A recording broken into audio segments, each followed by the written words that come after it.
Strength through discipline, strength through community, strength through action, and strength through pride. Welcome back to Book Wave, the book club podcast. Today we're looking at The Wave by Todd Strasser. This is a book about an experiment that happened in Palo Alto, California in 1967 that resembled much of what happened in Nazi Germany.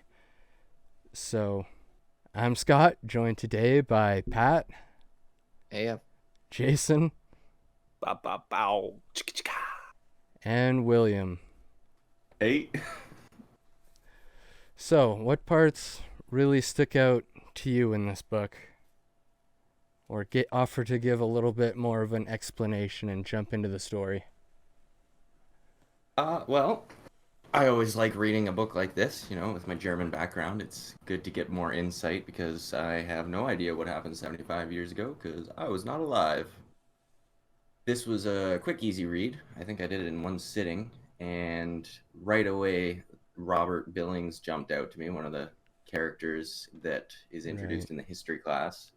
I think the biggest thing for me was that in spite of the moral individuality of certain members of the classroom, how quickly the group dynamic just completely took over and shut down everybody. It was just conformity immediately happened, and it was crazy. I actually, in grade 10, had an experiment done like this on us, but it didn't go nearly as far. Our teacher just told us to stand up, and like 4 of us didn't, and everybody just kind of pressured everyone into standing up. Like the teacher didn't have to do anything. All the students did the work.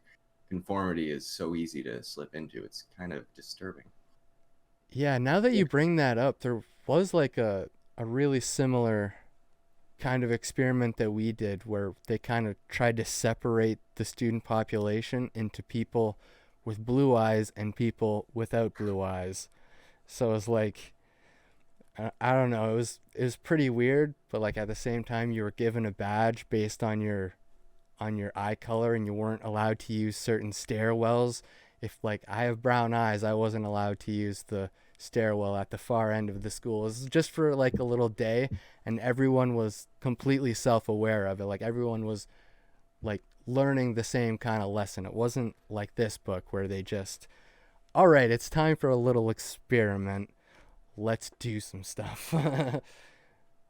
That's great. The education system in Canada is perverted, man. very weird and perverted. But Not that very weird. Hey, it's my country. okay, fine. You can be perverted as much as you want. But to go on to what you said, Will, it all started off when Ben was just getting sick and tired of his students not taking his class seriously, and then he's had this idea based on the reactions that the students had after watching the archival footage of the Nazis in the classroom.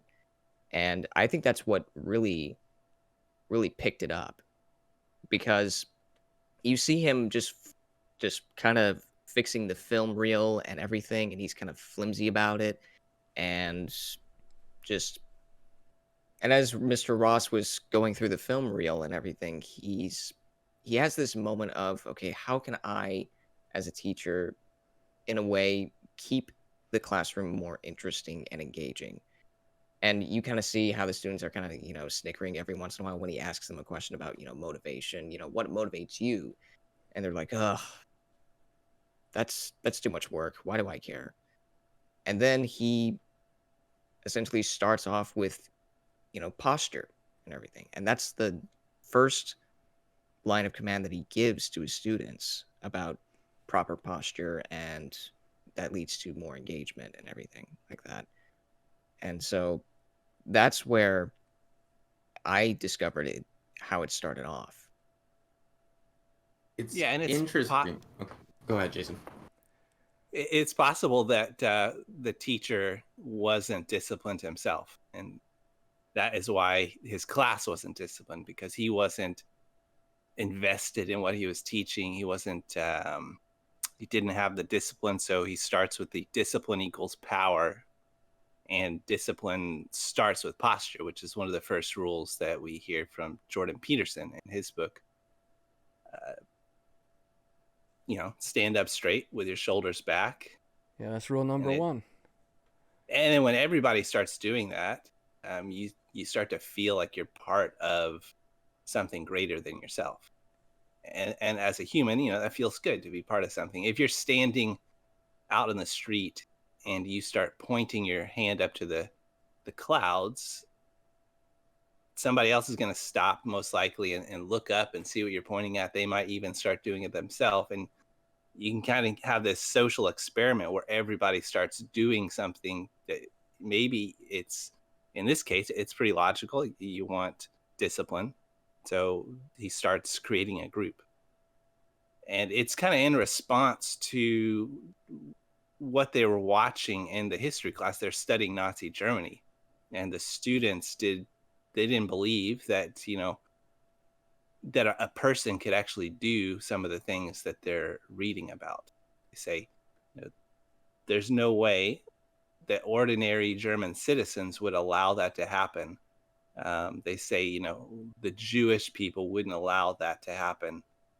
And I've heard this argument on the slavery side. There's no way that slaves would just allow themselves to be enslaved. Why didn't they pick up guns and start an armed revolt? Or why didn't the ordinary German citizens start a revolt against the Nazis? And it kind of brings up another question: is when is a good time to start a revolt? That is not a question I'm going to answer in this sentence. But the thing that I was thinking about the posture and, the unconscious mind is the hypnotic element to it. Because when you go into like a power pose, right, your brain says, okay, well, this posture means I'm confident. And so when you stand up straight with your shoulders back, you literally get permission from your brain to be confident. And then to be in a room with a bunch of people doing the same thing as you, oh my goodness, you're a part of a pack. The tribalistic part of you says, I am like them and they are like me, and together we are stronger, and I want to continue to be like them. And it's like, yeah, I think the big thing too is, at least with Nazi Germany, and same within the class, even like they were degrading the authority of their teacher. They were showing up late. They were bickering amongst each other. They're making fun of each other. They're infighting. But the minute you make a group of people identify with the fact that they are related, similar, and a group, and you give them a common enemy outside, all of that infighting, it fades away, and you can start to direct your energy much more intentionally. And that feels good. But if you don't know what you're doing, it gets pretty dangerous. and that's 10 times more valuable for a character like Robert Billings. Like, we don't ever get his point of view in this book. Like, the main character is actually a young girl named Lori, who is very conscientious and understands what's happening, and is really the only one in the class that doesn't fall for the whole wave movement. But whenever you get a glimpse of Robert Billings in this situation, it's like, yeah, he's the kid that just sits in the back of the class, always slouching and never really participating in. All of a sudden you put him in a power pose, that's going to be like the first time in that setting that he felt any kind of confidence. And then they put him in a situation where they make him a leader because they want to drill the classmates so they can, get up, make a mess, and then get to their seats as soon as possible. And they keep doing these drills. Then they realize, well, it would be a lot easier if we just lined up first and then walked to our desks like that. And then they realize, well, that puts Robert at the front of the class. And a lot of things happen in here when you see yourself as the first person in a line of, 15 to 30 children. It doesn't matter. Like, you become a leader in that little symbolic way. That's gonna change your DNA. That's gonna do something more to you than any other lesson plan can. And it makes action a lot easier when you give such a loose structure to the group. It makes it so that an individual who has surrendered their individuality and just says, okay, well, I know this about the group and I know what I need to do, and it's very easy to perform. simple to discover what to do next. And that's what we see by the end of the experiment, is the group is actually creating orders unto itself that are just simple little tasks, like, oh, let's turn the pep rally into a fascist protest, or let's get some banners and let's do this and let's make an exclusive area for seats, because it's, you give just enough structure that you can see that there's holes missing, and you can have a whole group of individuals working towards this common cause and easily doing things that make it bigger without knowing where it's going. And I think, other than Laurie, the other individual that didn't fully conform was, he was a junior and he wanted to get the quarterback position, and he had like this inflated sense of ego and pride and individuality, and he didn't give a damn about the Wave, and he wanted to improve his own station, and his self-defined identity was what protected him from that, but it also was what ran him into getting into literal fights with these people. Yeah, it's like the group of the Wave itself is what creates the conflict, and it's what creates the unity. Like, it's great for everybody inside who feels this moment of oneness with all of these people, but anyone who says, like, hey, aren't you acting like a pack of fascists over here? Isn't this turning into a cult? Like, that person, the one who's conscientious enough to say, like, I know where this is going, they're the ones that are going to suffer from all of this. They're going to become the outcast. They're going to be exiled from everybody. And that was kind of the German population after the First World War. They were the outcasts. They were the downtrodden. They had their infrastructure completely crippled by the Treaty of Versailles, and they didn't know what to do with themselves. And it makes me think of that phrase, if you don't stand for anything, you'll fall for everything. And I think that if you have enough lack of individuality and meaning, I mean, Nietzsche was saying that God was dead at this time. Like, there were a lot of factors that make an entire population not have its own goals and individuality, which I think is the biggest defense against wide sweeping movements. And so, you know, the natural inclination is to get together and rally and be patriotic and be proud of your country and improve the station of your country. And then you get these influences and these factors that you're not even aware of, because you're not really doing the thing for yourself. You're doing the thing because it's easy and obvious. Yeah, that reminds me of a quote from Ben Ross, the teacher's wife, when she was talking to Ben about Robert, when she said something along the lines of, well, if he couldn't survive in school before the Wave existed, how's he going to make it out in the real world where the Wave doesn't exist at all? So, like, how are you really helping this kid? Which then, like, when I read that part, it made me think of automatically of Jordan Peterson. It's like, well, yeah, there's some parallels between these two figures. You know, he's gotten him to stand up straight with his shoulders back. He's given him some confidence, but at the same time, that all depends on the fact that he's a part of this group. And one of my biggest questions is, does Robert fall apart after the Wave falls apart? Because that question isn't answered by the end of this book. It's kind of very open-ended. Well, I mean, he broke down in tears, right? Like, Yeah. and ended up getting taken out for dinner or whatever to have things discussed. But yeah, the long term, I don't know. Yeah, like, I just like to think about that one character in particular. Like, 1 year later, where was he? Like, in his senior year or whatever. Like, how did the Wave affect that guy? Did it have an overall benefit on him, or did it leave him completely demoralized? I think it would have led him maybe to be more likely to like join a fraternity in college. And I wanted to ask what you guys thought the difference of like a fraternity and the Wave in this high school is. Well, I'd never been to a fraternity. I never joined one. And I've also never joined movements like this one. Me neither. So Same. no. No. Didn't think we had to say that, but I'll say it now.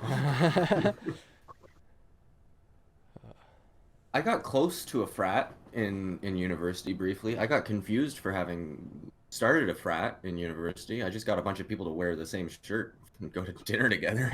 Everybody thought we were a frat. And literally, so that's actually a funny story. I got everybody on my floor to wear those like tuxedo t-shirts, and we got our nicknames printed on the back at a store downtown. And when we went to the caf to eat, we got the biggest long table. We sat across from each other. Anytime any individual went to get seconds, we all stood up and waited.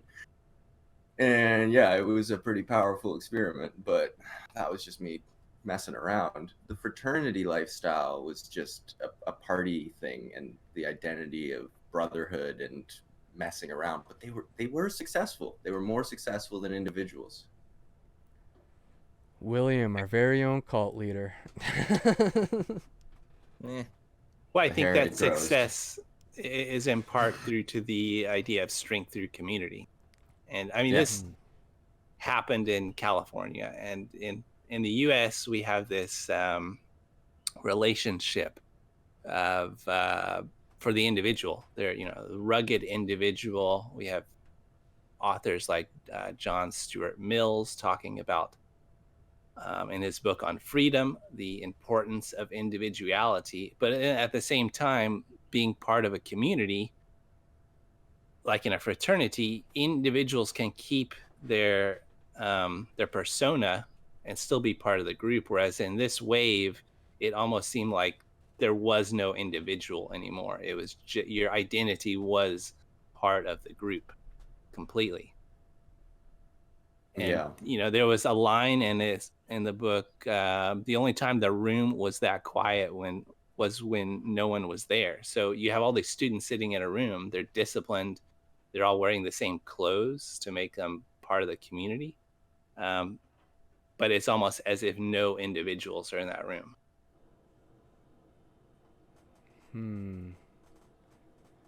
Yeah, I guess it just depends on the limitations you're willing to give and receive whenever you join these certain movements. Yeah, healthy boundaries for sure. But I and think that's Ayn Rand would have something to say about this kind of thing. Like, she's all on the individual side. Like, she's not about community at all. Like, if you're not looking out for yourself, you're not living objectively. Like, you're not living in coordination with reality. You're just not. So you have to be an individual. But And I I'd think say there's definitely a line somewhere. You got to split the difference. I think Rand would also say that the group would necessitate a demoralization of the individual. That when you get Yeah. your value from the community, it means that you're worth less.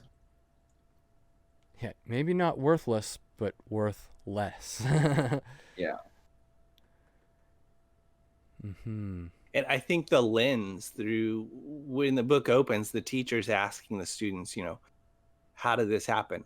And the students are asking, well, why didn't any of the individuals in Germany stand up? So they're viewing it through the lens that the German citizens somehow maintained their individuality, but what was really happening was a group dynamic, you know, similar to what the wave was creating. You had the fascist creating, you know, a group, and then years later, it is a very slow movement, but years later, that's when they started throwing Jewish people and gypsies and homosexuals into the concentration camps. It didn't happen overnight, so it was a very slow and gradual thing, similar to what we saw here, with the last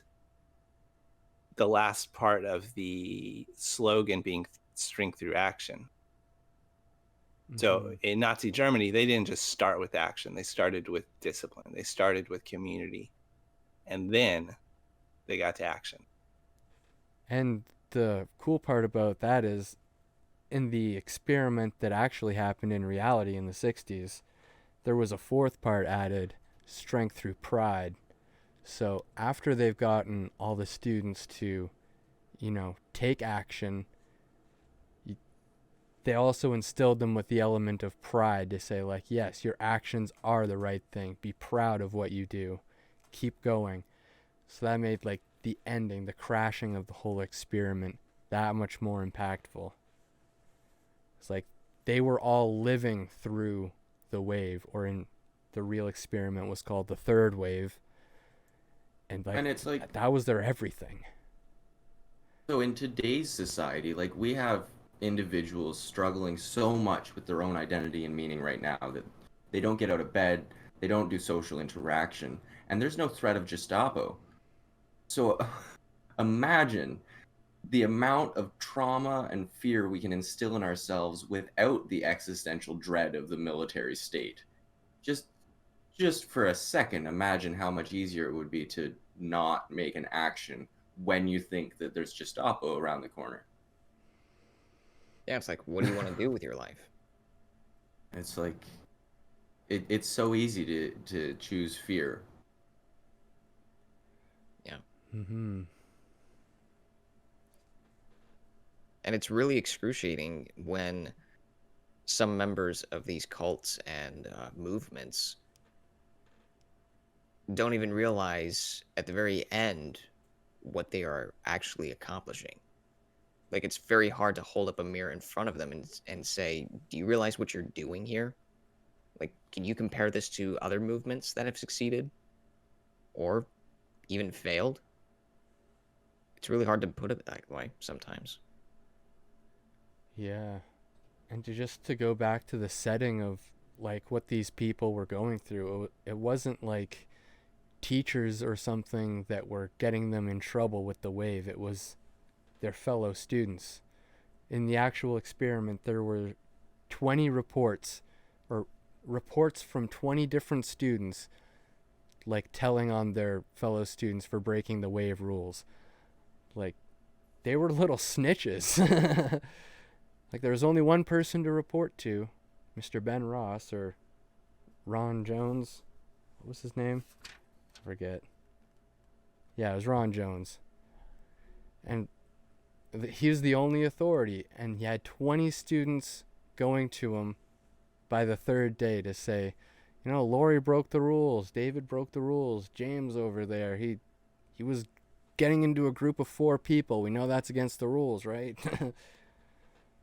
Yeah, and it's like even just the mechanism of how important you yourself get to feel by giving important information to the authority figure and doing good for your leader. And, you know, the more good you do for your leader, the better your leader becomes and the better you feel about doing good for your leader. And it's this vicious feedback Yeah. loop of dopamine from the wrong thing. Yeah, it literally turns them into ants. Like, the only individual is the queen, and the rest of them just live vicariously through the queen. They're just like, well, the colony's doing good, the queen's doing good, we're doing good. Continue. But then even he himself loses his individuality, right? Yeah, Like the 'cause pack becomes autonomous. that's the whole element of power corrupting. Absolutely. Like, how could you not be corrupted by this huge source that worships you? This army of 10th graders and 11th graders saying, this guy is our Führer, basically. I mean, It's like almost like kids. you'd have to never have experienced corruption and think that it wouldn't touch you, right? Like you'd have no perspective. You have nothing to prepare you for it, and you are in complete disbelief that it could happen to you. And it's like that's a typical human thought, and we need to take that into consideration. Yeah, and it corrupts Robert too. Like, he goes from zero to hero, and everybody respects him because he's the teacher's bodyguard, right? So, like, he becomes the very center of this entire movement, and Ben just kind of lets it happen until he puts a stop to it at the end.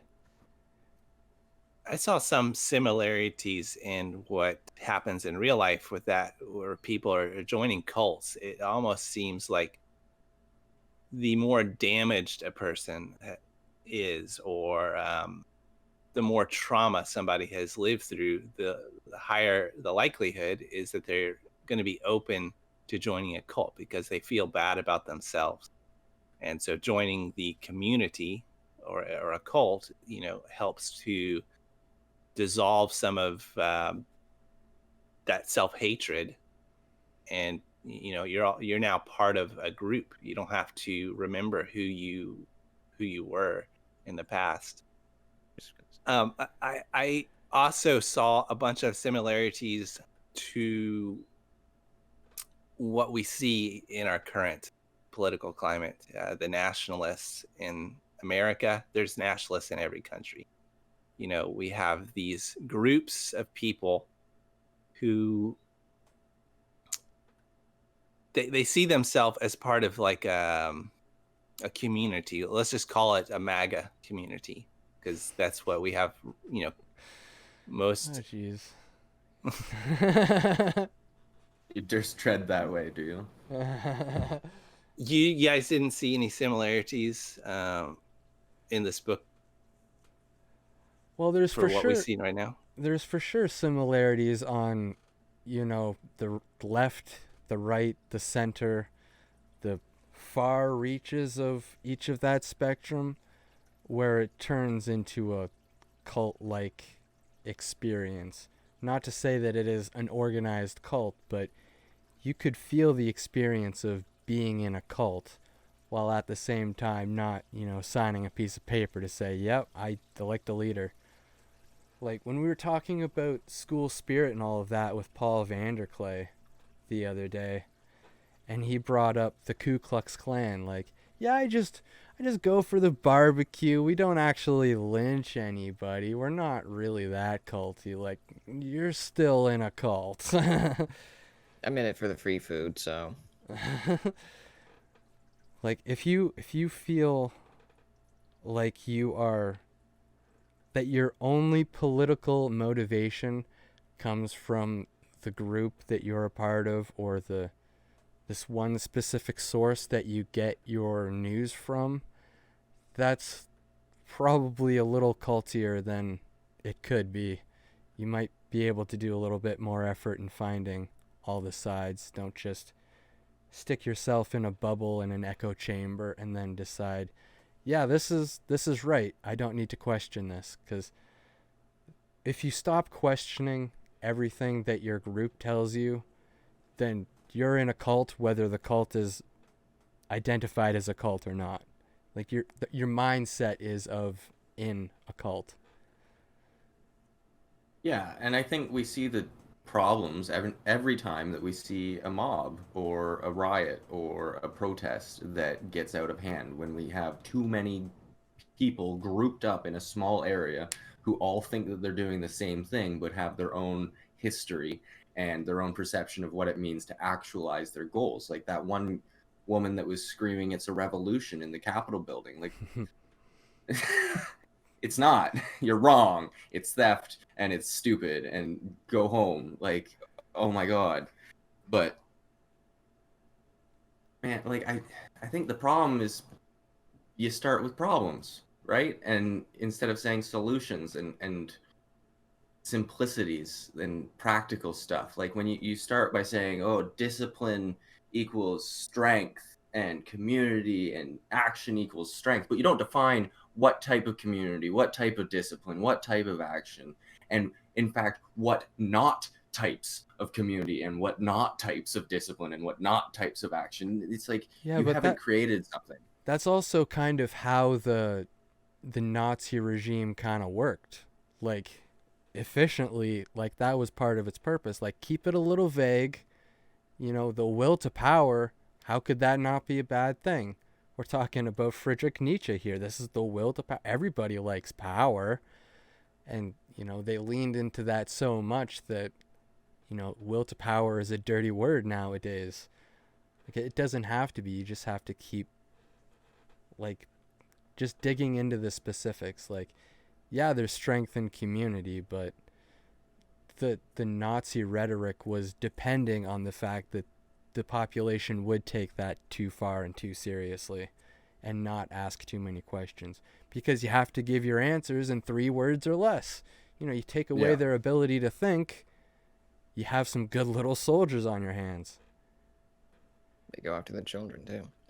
And Always. it also goes back to how much limitations you have, because everybody's different. They're not the same. Well, and Hmm. I think the big thing too, right, is it's the kids that don't want to get called on that that are all right with any movement. They're like, well, don't ask me what I think about it because I don't want to think about it. I don't want to read 50 books a year that talk about the pitfalls of philosophy and human travesty and war and famine and destruction. I don't want to know. Just tell me what I need to do so that I can feel good about myself and think less. Yeah. Which is the opposite of what we're doing. It's it makes me sad, honestly. Like I just wish more people would think for themselves. And I think that every individual would probably punch you in the face and say, I do think for myself. You just don't understand where I'm coming from. But the thing is, they don't understand where they're coming from. And we probably don't either. But we at least know that we probably don't know. And I also know that other people can tell me something about myself that I haven't realized. So, like, I would genuinely listen to that person who said, "You don't know where I'm coming from. I see where you're coming from." Like, okay, tell me then. Where am I wrong? Just, Yeah, like uh, I'm willing to type up a 5,000 word essay 14 times and have a reciprocal back and forth debate about my values and your values, so long as we don't get lost in emotion and take it personally, right? Like the whole like I don't have to respect your opinion, but I ought to respect you. Like I ought to believe that you're coming from a good intention and that yeah, as a fellow member of this race, you want us all to be happy. And barring psycho and sociopaths and schizophrenics, like that should hold up. But I see a lot of people just ready to assume the other side are completely deranged and need to figure it out on their own and they don't want to have the conversation. And it's like, okay, so you're not playing the game. You're not even trying. yeah. I've gotten to the point now where I have like next to no interest on what somebody's religion or belief is. I just want to know why and how you got there, and then just learn from that experience. Like when I was like going through high school and stuff and reading all these atheists and reading only science fiction and not even acknowledging like religious learning or teaching or whatever, and I just wouldn't give it the time of day. It's just like, nah, I don't care. It's all baloney. I feel like I've completely flipped on that. Like, yeah, okay, every belief is valid, but not every reason for that belief is valid.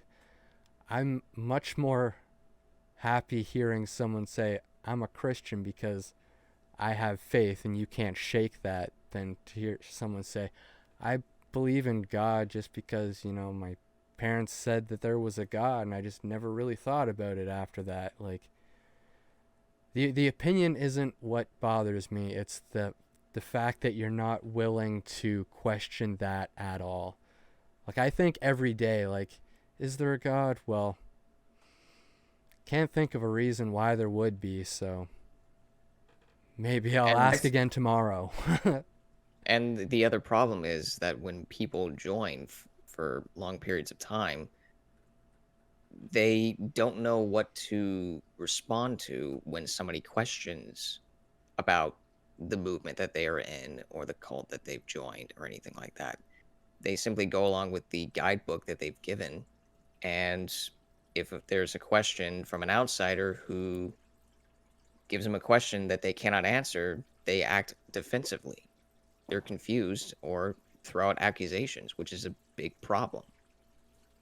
I was reading an essay yesterday on the concept of choosing to believe because that's something that interests me, right? Because like I cannot definitively tell you what happens after death. I just do not have that evidence, and I will not know until I know. And so, barring that, can I choose to believe in God? And the argument was that, well, no, you can't choose to believe anything, but you can choose to expose yourself to evidence or lack thereof that may guide your beliefs. And if you accept Darwinianism, we have evolved to believe the things that are most likely to make us survive. And so you can look at beliefs that even though the belief isn't, you know, proper, it still makes you survive. The one argument they made was like our hominid ancestors may have believed they wanted to cuddle with a tiger, and they may have also believed the best way to accomplish that was to run back and hide in their cave every time they saw a tiger. Now, that didn't get them to cuddle a tiger, but it did get them to survive their interactions with the tiger because their belief was that they needed to run and hide, and they never ended up cuddling. And so then you ask the question, is belief in God necessary for survival? Is religion and faith and spirituality a natural inclination and survival technique? And what do you do about that? But I think what we see in the wave is that we don't have people choosing to disbelieve. They made it easy enough to just accept, and then they didn't do any more metacognition on the matter. And I think that a lot of people don't choose to disbelieve more than they do choose to believe. I like that. Thank you. It also kind of makes me think of Lori too, where she was like the most popular girl in school. If anyone in that class was surviving, it was her. So she was able to actually question it from the outside and say, I got my survival taken care of. Where a character like Robert was like, I haven't really been surviving until now. Now that I have this community, this is what's going to take me forward. I haven't felt like I'm thriving until now. Surviving, probably. Thriving, Yeah. different thing. But then, yeah, and you got to ask the question, like, did Lori question the system because it didn't benefit her, or because there were actual flaws in the system? Because it was uncomfortable for her to have lost her comfort zone. She was top of the class, and then she wasn't. And that immediately causes stress in the human psyche, no matter what your comfort zone is. Which could come off as a detriment to her own survival. Like, when you're that young, as a high school student, you don't really know the difference between life and death situations and just regular everyday life. You kind of have to learn those things along the way. Which means, like, she was probably poking holes in the philosophy, not because of the basis or foundation of the philosophy, but just because it was different than what she was used to, and it threatened her way of life. And also the fact that she had to make some sacrifices, like, and correct me if I'm wrong, but she decided to not join the boyfriend during the football game, or Right, something similar to going through a breakup. Like, she Yeah, wanted no, yeah, to, they, yeah, yeah. like, she had to make that call for herself. Otherwise, it would just make things a lot worse for her. Yeah. Yeah, and then you start thinking about all of these codependent relationships, and it's like, wow, the only reason she was able to escape that relationship and escape the wave was because of her individuality. Yeah, like once you factor in the fact that moms have talked you into so many things for so many years, like just imagine how many toxic codependent relationships and manipulation, and there's just so many words to describe the factors and variables at play when you're completely ignorant to what's going on. Yeah. Like, of course they fell for it. We barely even discovered psychology at this point. Yeah, which is why it's so important to study these kinds of experiments, like we didn't start doing acid until like 10 years later. Yeah. They were screwed. And we know what kind of a mess happened when they started playing with acid. Like, this is a culture that wasn't doing peyote and hadn't met God in the desert. Of course it failed. Which another question is, like, what did humanity lose? What did the culture of North America lose when we made psychedelics completely illegal? Like, what happened to us during the drug war? What happened to us psychologically that like we couldn't access these acid trips, but not even that. We couldn't even access the question of what might an acid trip be like.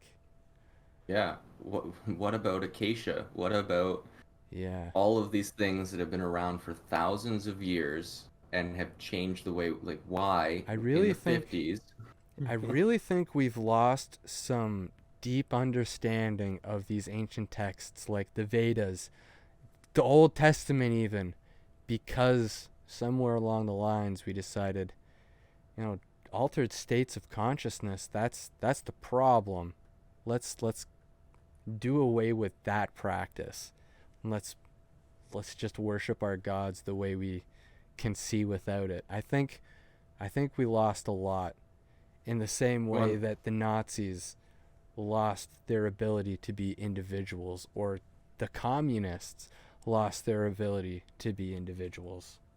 and it's funny because immediately I want to say that McDonald's is probably happy about it, but then right after I have that thought, I think no, like the hamburger flipper who's done acid and knows that they enjoy the benefits they get from their job, they're much more satisfied and they produce better if they're content with their station in life. But the person who's never had a transcendental experience and doesn't know the place in their world and feels obligated to go to work and feels like they're surviving instead of choosing to be in a state of thriving and being able to be grateful for everything that we're taking for granted in this society. Like, I don't see why they wouldn't encourage, introspection and altered states of consciousness, because that's the real key, being happy where you're at. So here's another question for everybody.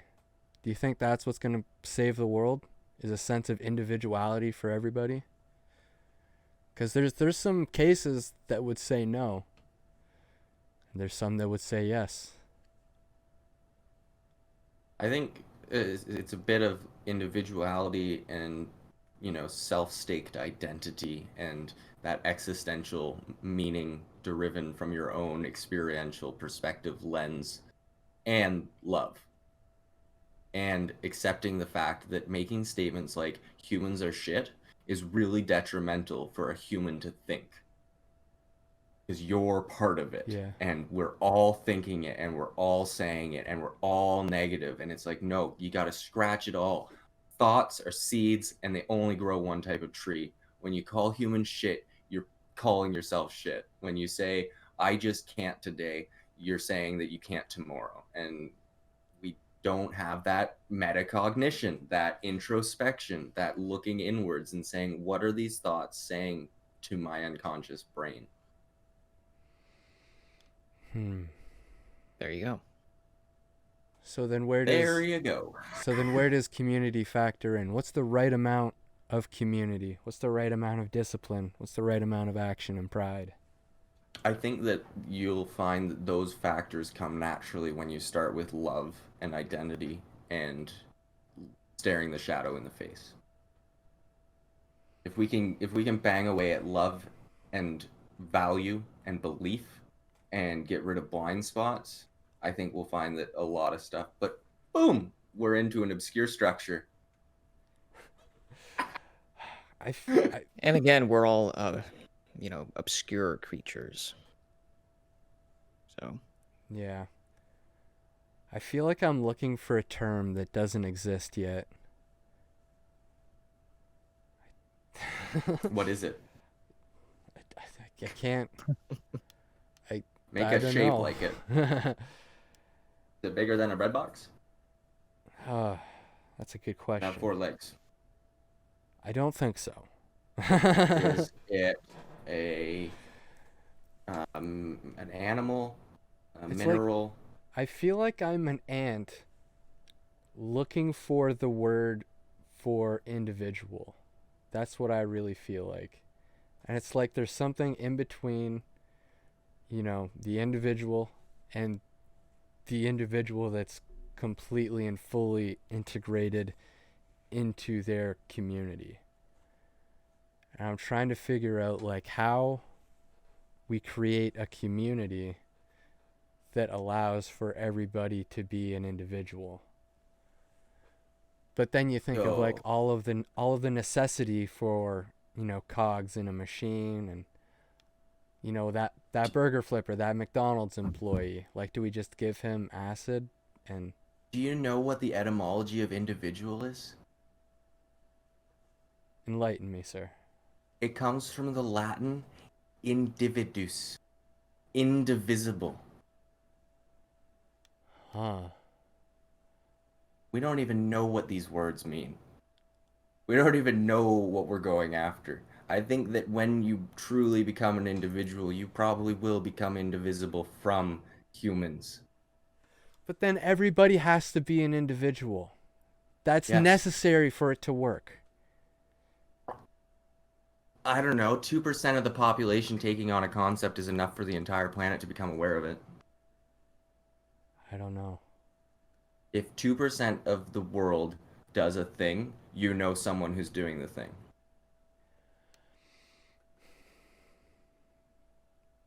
Hmm. That's something to Make, start off with. make identity cool again.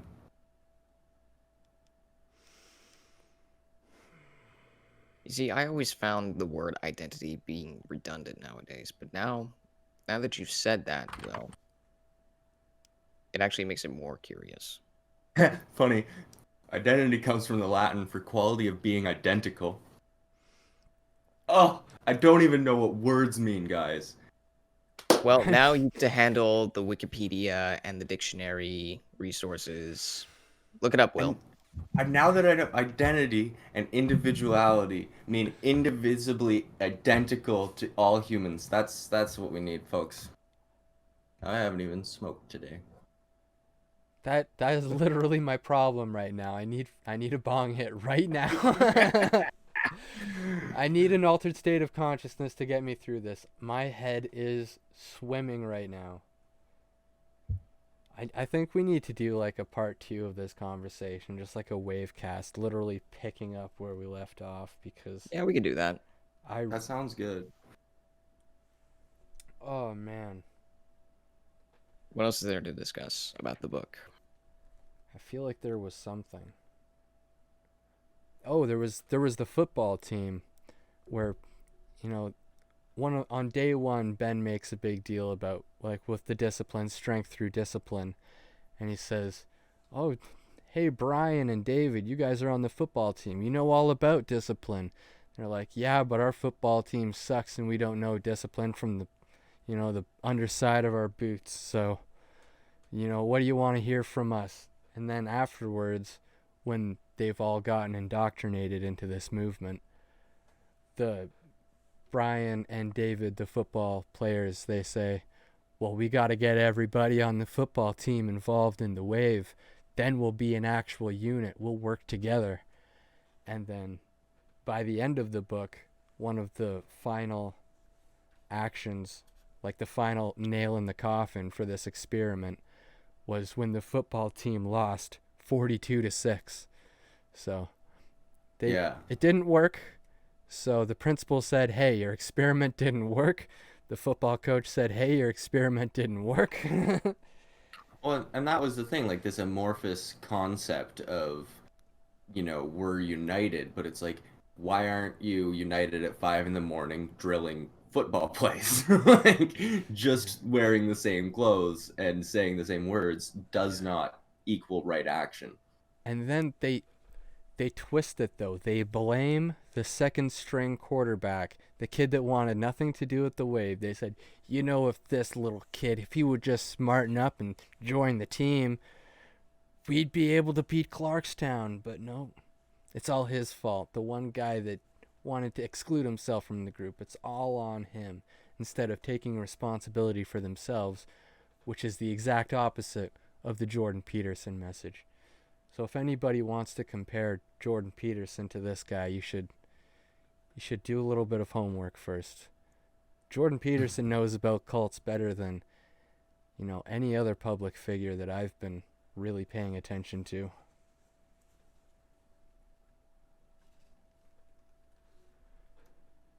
What do you think, Jason? Well, I think the relationship, kind of going back to individual and community, is I visualize it like the yin and yang. The individual is part and has to be balanced with the community. And if you are unbalanced, if a society is unbalanced, you have too much individualism, or in the case of Nazi Germany, too much community, disorder starts to manifest. But the other thing I found interesting in this book is how it ends, where the teacher realizes he's lost control to the movement, and he realizes he can't just quit, because it's like a hydra. If he were to quit, if he fell, two more would replace him. Two more heads would to come in and replace him. So he had to show the students. He had to get their. He had to get them to want to dissolve this movement. So he shows them a picture of Hitler from Nazi Germany, and they kind of all have an aha moment at the end of the book. Yeah, it's a little bit bigger than that, though, because right before that he says, everybody in the wave and only those in the wave, we're having this huge rally and we're about to meet our national leader. He says, everybody get ready. Students all over the country have been doing the exact same thing we have. You don't know it, but there is a revolution happening, and all of the kids start losing it. They get excited. They just start saying, oh, it's happening. They start building banners. They all flock to the gym. And he says, for a minute, there's this big screen being projected on. Everyone's confused, like, hey, I thought we were here for our leader. And then eventually the leader appears to them, and it's Adolf Hitler. And then everyone loses it in the worst sense. Half of them start crying. What a trauma. Like, imagine being indoctrinated into a cult. Imagine being Robert Billings, saying, this is the first time I've ever had self-worth. And in a week, that's all this experiment lasted, was a week. And then he gets to, like, I'm going to meet my leader. I'm going to meet the man that I'm going to emulate for the rest of my life. And Adolf Hitler. Like, there's no national movement, but if there was, this would be what it looked like. So, here's... You're all racist. All of you stupid, ignorant students are racist. Here's your leader. What a terrible human being. Like, now imagine I don't doing think the same race... thing. Now imagine doing this with other dictators of the world. Not just Hitler, but other dictators of the world. Would that have the same effect? Well, I mean, like, we all respect Vladimir Putin, right? Yeah, but what would it look like if it was Pol Pot or Joseph Stalin, Mussolini? They would be quite different experiments, really, because they had different kinds of methods of taking over the population. The Nazis... And performing, showing the same methods that claim to have worked. But then you present, you start a rally, you gather your folks together, and then show them a picture of the national leader that you've been following and worshiping. Chairman Mao. Yeah. I think the problem is you can't do that, right? You can't conduct experiments on the public unbeknownst to them to show them, for example, communism doesn't work. Because you might end up getting communism out of the equation. Yeah, and like you could see how fascism almost came out of a lesson that says, hey, fascism doesn't work. It almost created a functioning fascist state in their school. So what does that really say about what people and ideologies are? Like, is the problem in capitalism or communism, or is the problem just in how we view these modes of existence?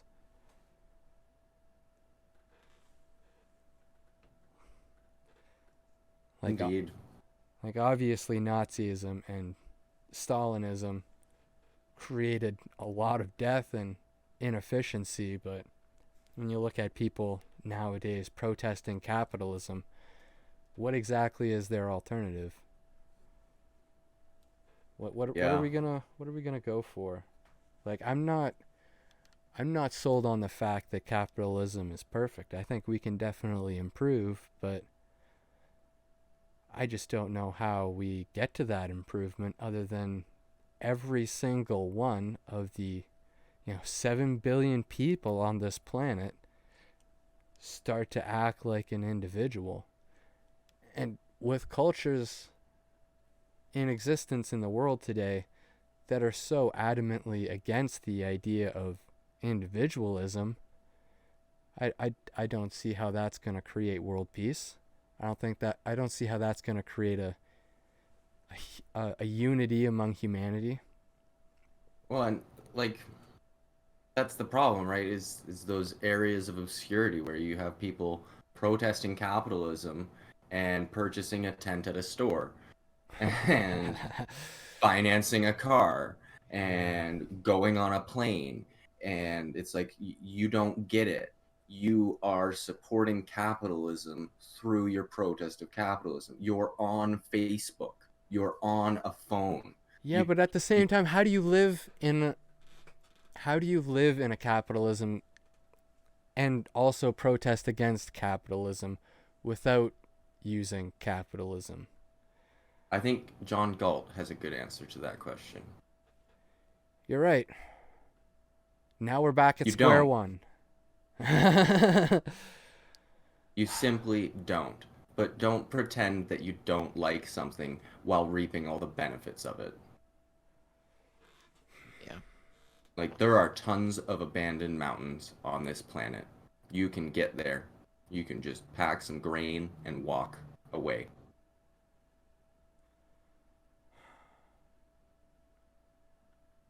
There you go.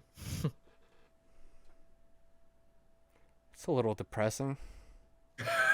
I don't recommend that. I think a much better idea would be to run for local office, become a counselor, volunteer, get outside, pick up some litter, do something to help a human being. Remember that you are a node in a network and make the network better by making yourself node better. Live within your means. Stop pretending that this is a capitalist society when in fact it's more of a debtalist society. And the reason that it persists is because everybody has hung themselves with 10 years of loans. Pay off your student debts. Get a fucking job. Get yourself to a place that you could sustain yourself without the system that you're in, and then you can start talking about other things. But don't tell me that you need to get your student debt forgiven. Yeah. It's like your rights are now my responsibility. Yeah. Which I didn't ask for. Yeah, well, it's like I didn't ask for it, but now that I know about it, I'm kind of cool with it. Like, healthcare is nice. Roads are sweet. I like lights. Street lights are so helpful. It's nice that I can go a block away and get eggs and not have to deal with the chicken. And they're all the same size. Yeah. That is really nice. I like my grocery stores and I like my eggs. Like, sure, existential dread's a thing, and I do kind of feel like we're in a model train set village, but make your bed. Yeah. I think I have just one more quote that I wanted to bring up from this book. And it was near the end when Ben had realized that the experiment had gone too far and that the ending that we had just described was inevitable. And he's just grading all of the homework and noticing how much neater it is over the past week. And he just says, sloppy homework. I guess that's the price for freedom. Yeah. Yeah. That's a very interesting takeoff. Yeah. I kind of wish they hadn't ended the book so abruptly, because the vacuum that all this created would be interesting to read about. Yeah. Mm-hmm. Yeah, the after effects. Yeah, I'd like to hear like or like read an essay or something written by one of these students today. I think that'd be really cool. I suppose we could learn about those real life nonfiction vacuums and societies that had these groups. Yeah, I'm a little bit overwhelmed at this point, to be honest with you. But until next time, may the force be with you. Or equal to mass times acceleration. Poof, poof. Later, guys.